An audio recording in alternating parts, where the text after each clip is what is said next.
नमस्कार मंडळी, क्रिशवीज व्लॉग या आपल्या चॅनलमध्ये आपणा सर्वांचं अगदी मनापासून स्वागत आहे. तुम्हाला माहिती आहे का की चपाती आणि भात खाल्ल्यानंतरही तुमची रक्तातील साखर पूर्णपणे नियंत्रणात राहू शकते. जर तुम्हाला ते खाण्याची योग्य पद्धत माहीत असेल तर गोड पूर्णपणे सोडून देण्याची गरज नाही आहे.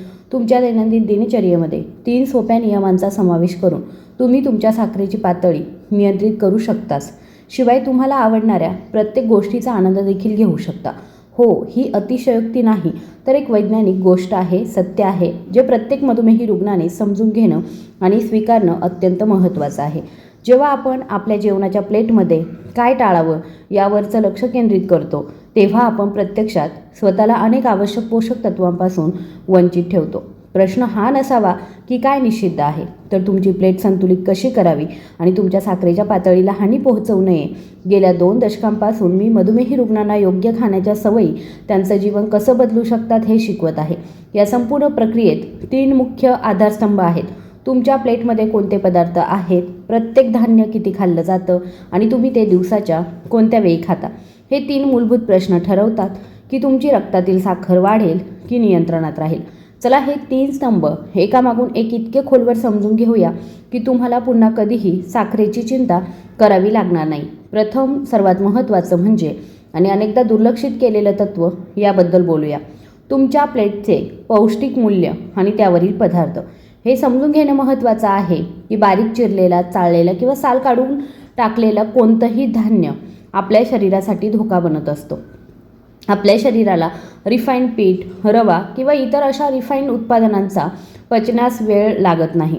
हे धान्य पोटात जाताच ते जवळजवळ लगेचच ग्लुकोजमध्ये रूपांतरित होतं आणि रक्तप्रवाहामध्ये सोडलं जातं, ज्यामुळे रक्तातील साखर गगनाला भिडते. याउलट जेव्हा तुम्ही संपूर्ण धान्य किंवा संपूर्ण गव्हाचं पीठ, ओटमील, बार्ली, राजगिरा किंवा ओट्ससारखे कमी प्रक्रिया केलेले पदार्थ खातात, तेव्हा त्यात असलेले मुबलक फायबर संरक्षक कवच म्हणून काम करतं. हे फायबर पचन प्रक्रिया मंदावतं, ज्यामुळे ग्लुकोज रक्तप्रवाहामध्ये मंद आणि नियंत्रित गतीने प्रवेश करू देतं.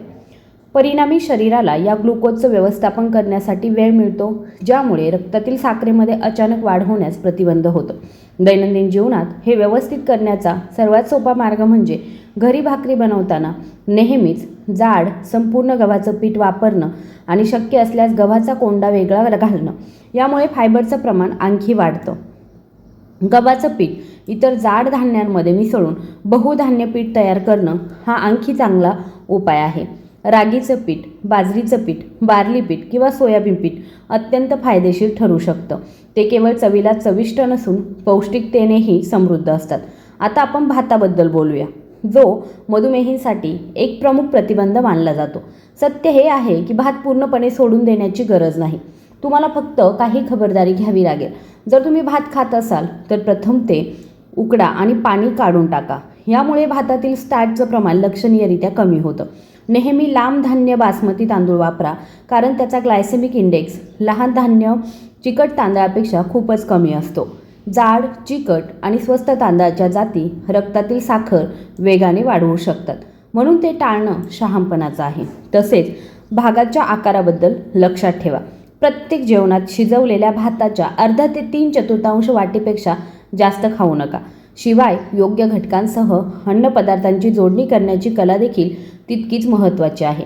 जेव्हा तुम्ही कार्बोहायड्रेट्सना प्रथिने जसं की मसूर, चणे, राजमा, पनीर, सोया चंक्स, अंडी किंवा मासे आणि हिरव्या भाज्या आणि सॅलडसारखे फायबरयुक्त पदार्थ एकत्र करता, तेव्हा हे मिश्रण साखरेचे शोषण लक्षणीयरित्या कमी करतं. आणि या मिश्रणामध्ये 1 चमचा निरोगी चरबी जसं की शुद्ध तूप, मोहरीचं तेल, ऑलिव्ह ऑइल किंवा मूठभर काजू, बदाम, अक्रोड किंवा शेंगदाणे घातल्याने साखरेचं शोषण आणखी कमी होतं. चरबी पचन कमी करून साखरेची पातळी स्थिर ठेवण्यासही मदत करते. तुमच्या प्लेटचं संतुलन राखण्यासाठी नेहमीच एक सोपा सूत्र लक्षात ठेवा. तुमची संपूर्ण प्लेट 4 भागांमध्ये विभागा. प्लेटचा अर्धा भाग किंवा 2 भाग अशा भाज्यांनी भरलेले असावेत ज्यामध्ये स्टार्च कमी असेल. भारतीय स्वयंपाकघरामध्ये अशा भाज्यांची कमतरता नाही. भोपळा, तेंडा, भेंडी, टोकदार भोपळा, कारले, फुलकोबी, कोबी, वांगी, काकडी, टोमॅटो आणि शिमला मिरची. तुम्ही जितक्या जास्त विविध प्रकारच्या हिरव्या आणि रंगबिरंगी भाज्या खाऊ शकता तितकं चांगलं. उर्वरित अर्ध्या प्लेटमध्ये प्रथिनयुक्त पदार्थ जसं की मसूर, चना करी, राजमा, पनीर, सोयाबीनचे तुकडे, अंडी किंवा मासे असावेत. शेवटचा तिमाही कार्बोहायड्रेट्ससाठी समर्पित असावा, ज्यामध्ये भात आणि चपाती यांचा समावेश असावा. लक्षात ठेवा, तुम्ही प्रत्येक जेवणात फक्त एकच प्रकारचा मुख्य कार्बोहायड्रेट खावा. चपाती आणि भात एकत्र खाणं टाळा, कारण यामुळे कार्बोहायड्रेटचं प्रमाण दुप्पट होतं आणि रक्तातील साखरेचं प्रमाण वाढतं. या संपूर्ण जेवणात तूपसारख्या निरोगी चरबीचं संतुलित वापर खूप फायदेशीर आहे. जर तुम्ही काही दिवस हे सूत्र सातत्याने पाळलं तर तुम्हाला स्वतःला दिसेल की तुमची साखरेची पातळी हळूहळू स्थिर होईल. ही जादू नाही आहे, तर विज्ञान आहे. तुमच्या प्रगतीचं मूल्यांकन करण्यासाठी आणि समजून घेण्यासाठी तुमच्या साखरेच्या पातळीचं निरीक्षण करणं आवश्यक आहे. ते शुद्ध आहे. मी नेहमीच रुग्णांना अंदाज लावण्याऐवजी अचूक डेटावरती अवलंबून राहण्याचा सल्ला देते.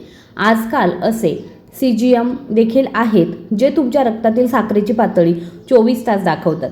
हे एक खूप उपयुक्त साधन आहे. पण जर हे उपलब्ध नसेल तर घरी एक चांगला ग्लुकोमीटर ठेवा. तुमच्या साखरेची पातळी नियमितपणे तपासण्याची सवय लावा, विशेषतः जेवणापूर्वी आणि जेवणानंतर 2 तास. हे खरं चित्र आहे जे तुम्हाला सांगतं की तुमचं अन्न तुमच्या साखरेच्या पातळीवर कसा परिणाम करत आहे. समजा तुम्ही एके दिवशी भात खाल्ला, वाटीभर भात खाल्ला, तर तुमची साखरेची पातळी सामान्य राहील तर ते उत्तम आहे. दुसऱ्या दिवशी तुम्ही भाताचं प्रमाण थोडं कमी करू शकता आणि तुमच्या साखरेची पातळी आणखी सुधारते का ते पाहू शकता. एक डायरी ठेवा आणि तुम्ही काय खाल्लं, किती खाल्लं आणि नंतर तुमच्या साखरेची पातळी लिहा. हळूहळू ही डायरी तुमचा सर्वात चांगला मित्र बनेल आणि तुम्हाला तुमच्या शरीरासाठी काय योग्य आहे आणि किती प्रमाणामध्ये ते समजेल. हा नियम क्रमांक 1चा सार आहे. कमी परिष्कृत अन्न खा, सुज्ञपणे भाग नियंत्रित करा आणि सर्व काही निरीक्षण करा. आता आपण दुसऱ्या नियमाबद्दल बोलूया, कार्बोहायड्रेट बजेटिंग आणि वेळेबद्दल. तुमच्या मासिक खर्चाचं बजेट बनवण्यासारखे कुठे आणि किती बचत करायची हे ठरवण्यासारखं समजा. त्याचप्रमाणे तुम्हाला प्रत्येक जेवणासाठी कार्बोहायड्रेट बजेट सेट करावं लागेल. तुम्ही चपाती आणि भात पूर्णपणे बंदी घालू नये, तर त्या बजेटमध्ये अशा प्रकारे समाविष्ट करा की तुमच्या साखरेची पातळी नियंत्रणात राहील. साधारणपणे प्रति जेवण 30 ते 45 ग्रॅम कार्बोहायड्रेट हे महिलांसाठी सुरक्षित मानले जातात, तर पुरुषांसाठी हे प्रमाण 45 ते 60 ग्रॅम असू शकतं. तथापि जर तुमच्या साखरेची पातळी नियंत्रणात नसेल तर नेहमी कमी प्रमाणामध्ये सुरुवात करा आणि नंतर तुम्ही निरीक्षण करत असताना समायोजित करा. आता प्रश्न उद्भवतो, ते 30 किंवा 45 ग्रॅम कार्बोहायड्रेट प्रत्यक्षात किती आहे? यासाठी काही मूलभूत माहिती आवश्यक आहे. मध्यम आकाराच्या पुरी किंवा चपातीमध्ये अंदाजे 15 ते 18 ग्रॅम कार्बोहायड्रेट असतात. तर जर तुमचं बजेट हे 45 ग्रॅम असेल तर तुम्ही सहजपणे 2 चपात्या खाऊ शकता, जर त्यासोबत भरपूर भाज्या आणि प्रथिने असतील. त्याचप्रमाणे अर्धी वाटी शिजवलेल्या भातामध्ये अंदाजे 20 ते 25 ग्रॅम कार्बोहायड्रेट असतात. जर तुम्ही 3/4 वाटी भातामध्ये 30 ते 35 ग्रॅम कार्बोहायड्रेट असतात. जर तुम्ही दलिया किंवा ओट्स खात असाल तर 1 वाटी शिजवलेल्या दलियामध्ये अंदाजे 25 ते 30 ग्रॅम कार्बोहायड्रेट्स असतात. 1 वाटी पोह्यामध्ये देखील सुमारे 30 ग्रॅम कार्बोहायड्रेट्स असतात. हे अंदाज तुम्हाला तुमचं बजेट निश्चित करण्यास मदत करतील. या सर्वांमध्ये हे लक्षात ठेवणं खूप महत्त्वाचं आहे, जेवणात कधीही एकापेक्षा जास्त प्रकारचे मुख्य कार्बोहायड्रेट खाऊ नका. म्हणजेच रोटी आणि भात, रोटी आणि पोहे किंवा पराठा आणि भात एकत्र खाऊ नका. यामुळे कार्बोहायड्रेटचं प्रमाण वाढतच नाही तर पचनावरही एक अतृप्त भार पडतो. जर तुम्ही भात खात असाल तर एकाच जेवणामध्ये भात आणि चपाती खाऊ नका. भाज्या आणि प्रथिने समाविष्ट करण्याचं सुनिश्चित करा. आता फळांकडे वळूया, जो गोंधळाचा एक मुख्य विषय आहे. मधुमेहासाठी तुम्ही फळे खावीत का? तुम्ही ती खाऊ शकता, पण ते योग्यरित्या करा. कधीही एकटं फळ खाऊ नका, विशेषतः रिकाम्या पोटी. यामुळे साखरेचं प्रमाण जलद वाढू शकतं. मुख्य जेवणासोबत किंवा नंतर लगेच फळे खा. यामुळे फळांमधील नैसर्गिक साखर हळूहळू शोषली जाईल. तथापि जर तुम्ही जेवणासोबत फळे खात असाल तर त्या जेवणात रोटी किंवा भाताचं प्रमाण कमी करा, जेणेकरून तुमचे एकूण कार्बोहायड्रेटचे प्रमाण वाढू नये. फळांचा रस आणि शेक पिण्यास सक्त मनाई आहे, कारण रसामध्ये फायबरची कमतरता असते आणि त्यामुळे साखरेचं प्रमाण जलद वाढतं. रस नाही तर संपूर्ण फळे खा. आणखी एक प्रभावी टीप म्हणजे तुमच्या जेवणात कार्बोहायड्रेट शेवटला खा. सर्व भाज्या आणि प्रथिने आधी संपवा, नंतर चपाती किंवा भात खा.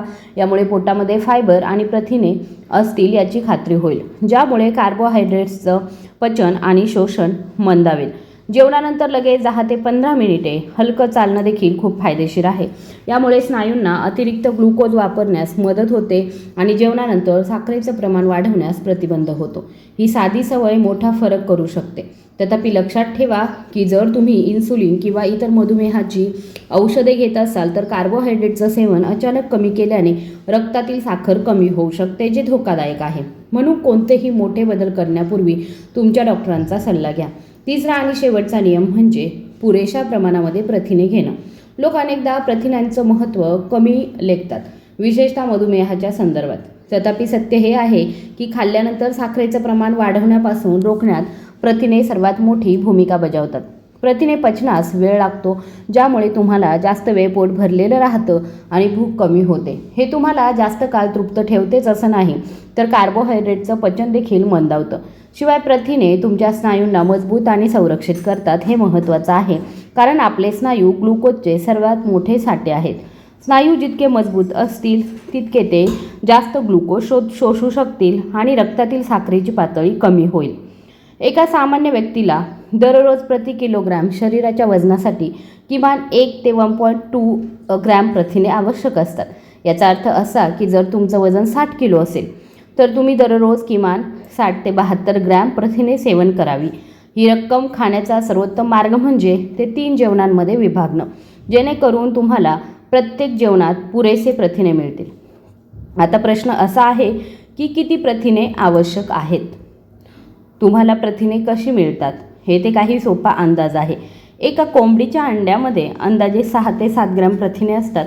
100 ग्रॅम पनीरमध्ये 18 ते 20 ग्रॅम प्रथिने असतात.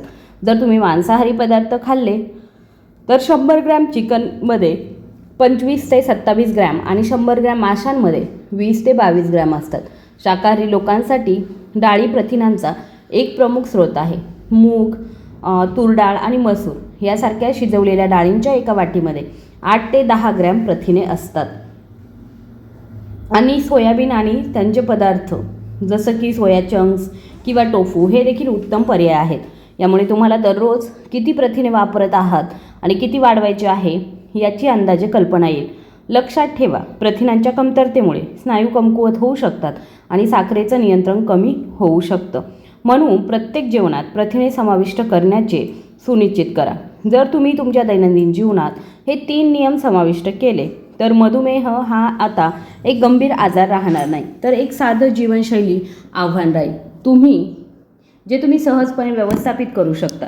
तुम्हाला फक्त तुमच्या प्लेटचं संतुलन राखायचं आहे, तुमचे कार्बोहायड्रेटचे बजेट करायचे आहे आणि प्रथिनांना तुमचा सर्वात चांगला मित्र बनवायचा आहे. जर तुमचे अजूनही काही प्रश्न असतील, गोंधळ असेल तर मनमोकळेपणाने कमेंट बॉक्समध्ये नक्की विचार. ही माहिती तुम्हाला कशी वाटली हे मला कमेंट बॉक्समध्ये सांगा. व्हिडिओ आवडला असेल तर व्हिडिओला लाईक, शेअर आणि सबस्क्राईब करा. धन्यवाद.